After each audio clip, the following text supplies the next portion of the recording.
கோவிலுக்கு செல்லுகின்றோம், குறைகளைய வேண்டுகின்றோம், வீடு திரும்புகிறோம், மீண்டும் குறை செய்கின்றோம்.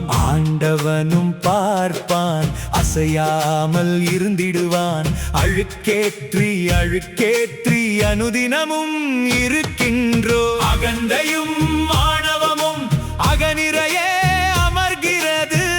ஆசையோ கடலாக ஆகியே இருக்கிறது. இருக்கின்ற பற்றுக்கள் இருக்கியே நிற்கிறது. எப்பத்தான் குறைகள் எமை விட்டு அகன்றிடுமோ?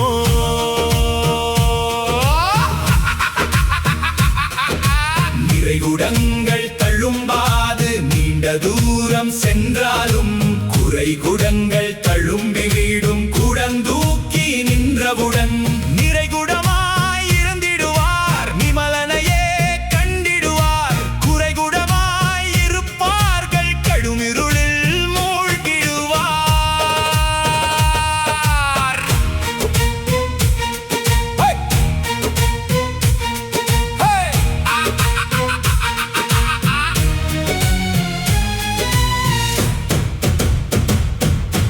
எல்லோர்க்கும் பிறப்பு ஒன்றாக அமைகிறது. எண்ணுவதும் செய்வதுமே மாறுபட்டு அமைகிறது. எண்ணுவதை செய்வதனை இழுக்கின்றி செய்துவிடின் எங்களது பிரார்த்தனையை இறைவனுமே